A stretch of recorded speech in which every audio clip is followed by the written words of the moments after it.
Hello and welcome back to another breaking news update. My name is Jimmy Boyd and you were watching Boyd News. I want to thank you so much for tuning in today. I've got some breaking news coming out here for you. So I'm going to bring you an update regarding the upcoming invasion of Rafah, the southernmost city in the Gaza Strip.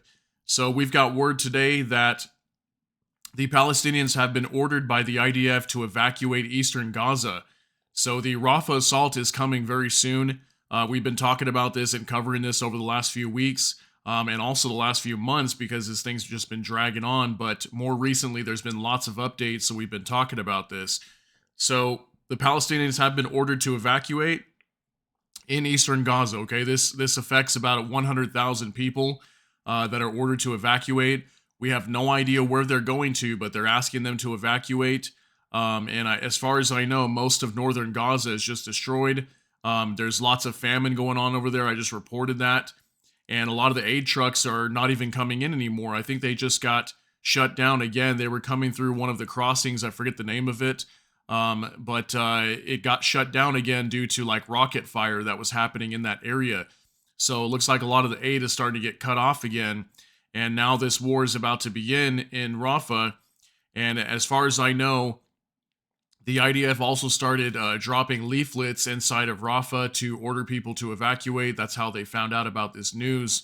So people are starting to leave now.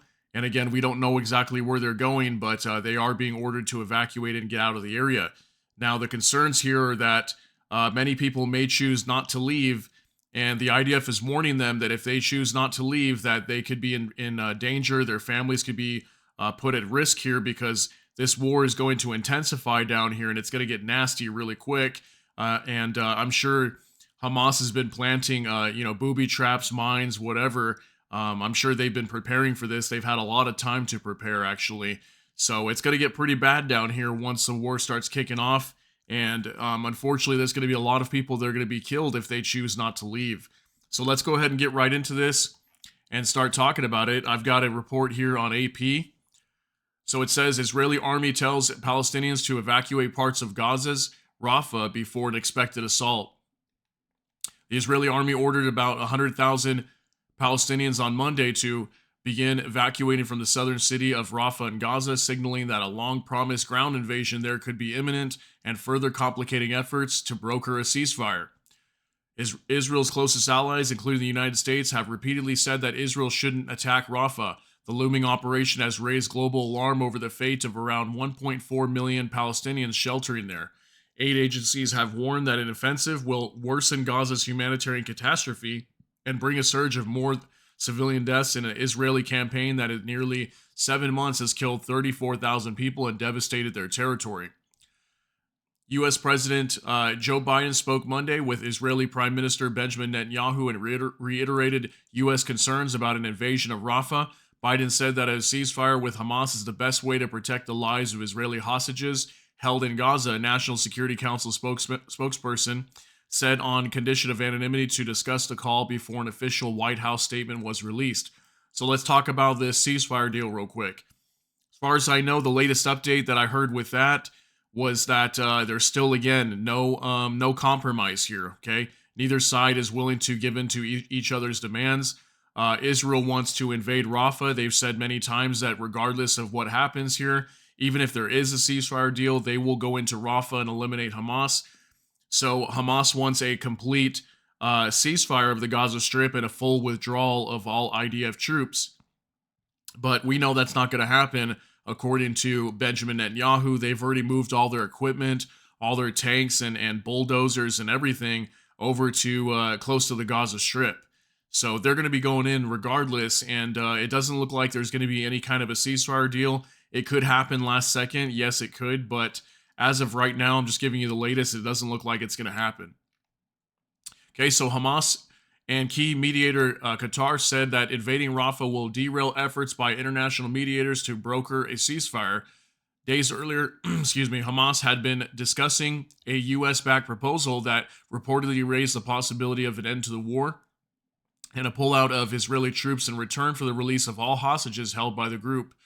Israeli officials have rejected that trade-off, vowing to continue their campaign until Hamas is destroyed.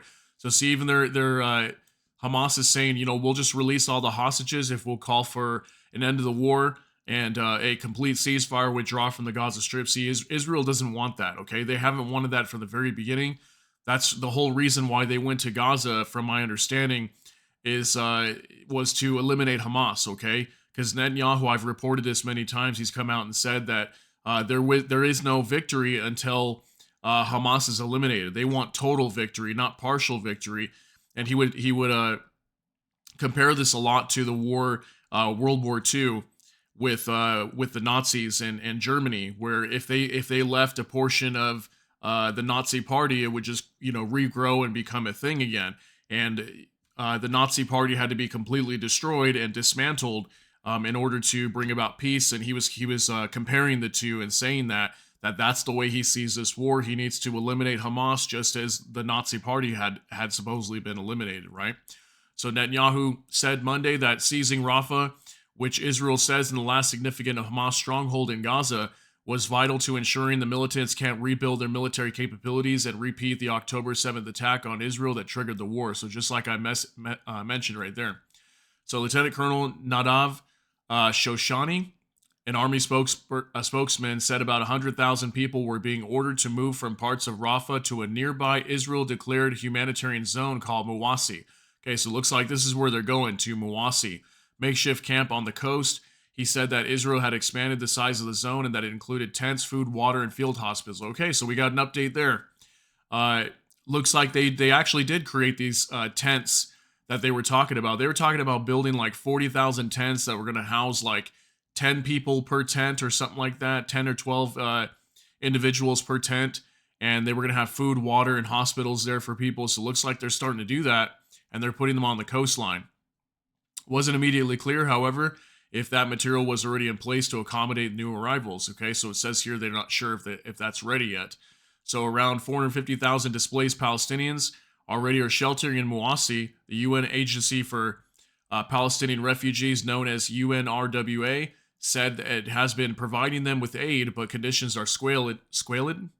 A few bathrooms or sanitation facilities in the large rural area, forcing families to dig private latrines. After the evacuation order announcement Monday, Palestinians in Rafah wrestled with having to uproot their extended families once again for an unknown fate, exhausted after months of living in sprawling tent camps and crammed into schools or other shelters in and around the city. Few who spoke to the Associated Press wanted to risk staying. So it looks like, according to the Associated Press, a lot of them want to leave. I mean, I don't know why you'd want to stay if you know a war is about to break out. I would definitely want to leave too, but I'm sure the conditions over there are difficult, and it's probably hard to make those kinds of decisions, especially when Rafah is, for the most part, untouched compared to the rest of Gaza. The majority of the rest of Gaza has just been destroyed, and Rafah is somewhat operating right now. It's a city that's still semi-functional, so I can imagine the people not wanting to leave and go to somewhere where there's just absolutely nothing.